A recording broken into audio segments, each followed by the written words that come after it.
the opportunity to be able, as government, to interact with you from the industry, because I feel when you think looking at the future and shaping the future, then the government needs you. We need to partner.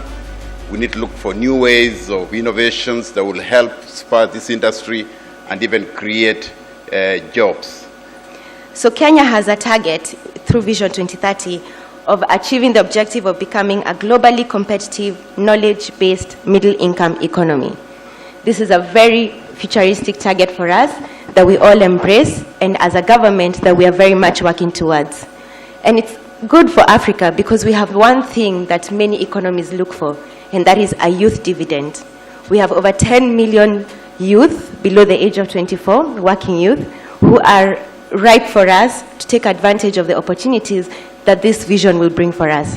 But we also have a problem in this country. We have unemployment, currently standing at about 40%. We have our youth leaving universities, about 500,000 of them come out of educational institutions every year. We churn 1 million youth into the market, but a very small fraction, 1 out of 10, actually manage to secure any form of employment. So at the JIRA program, we recognize that the evolution of work is towards the shared economy, where you share resources as organizations and you're able to use them at your own affordability. The private sector has been keen in skills development for the youth in order to empower them in a sustainable economy, besides pushing for TVETs for each county in order to increase technical training among our youth. We sit in the permanent working group on vocational, technical and industrial training, and you've seen a lot of the technical schools that have been revived and new ones formed around the counties. That's part of the work that we've really been working closely with government. We've implemented some of the youth training programs, and the most outspoken one that many may have heard or know about is the Kenya Youth Empowerment Project. This was KYP was a 5-year pilot project implemented by the government of Kenya and KEPSA with the funding from World Bank, the first tripartite program with World Bank that was actually successful in this country, and we're really proud to have been part of that. Our partnership with the government of Kenya and through the Ministry of ICT and also with KEPSA, for us is really a very important step in furthering the objectives of addressing youth employment. So we see this partnership, which will connect over 1 million Kenyan youth to online opportunities, to be a blueprint for other countries in Africa actually to take and replicate. So the success of AJIRA is something that is very dear to us, and which we are all poised actually to work towards, because it opens up a real opportunity for African youth.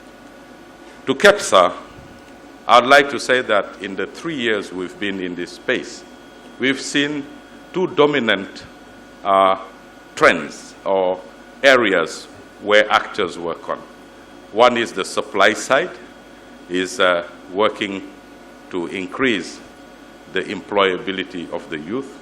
The other one is the demand side, which is working with those who provide the employment opportunities to see how those can be multiplied and opened up. So particularly if you're talking about the sector of employment, it cannot work if you really don't work with the private sector who employ. So this is where we see actually the very important role of KEPSA and its members.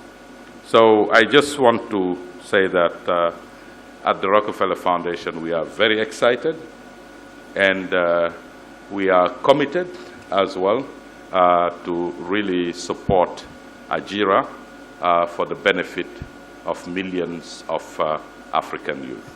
Thank you very much. There is growing concern on the subject of big data with regard to how private entities are actively collecting and keeping citizens' data and how this data is used. I look forward to recommendations from this meeting on policy, regulatory, and operational interventions necessary to ensure extraction and management of citizens' data is for mutual benefit of both government, private sector, and the citizen. Ladies and gentlemen, the government has identified universal access to ICT as an enabler of other sectors, as outlined in Vision 2030, that aims at propelling the country from a developing to a middle-income economy. Access to ICT will contribute to Kenya's economic growth by reducing transaction costs, increasing business efficiency, improving educational standards, and ensuring accountability on the part of government officials. Various initiatives are ongoing to enhance digital inclusion. Most critical is the deployment of ICT infrastructure to promote access to broadband through the National Optic Fiber Backbone, NOFB project. The establishment of Huduma centers across the country to provide a broad range of government services under one roof. We have over 45 Huduma centers with over 45,000 people served on a daily basis through these centers.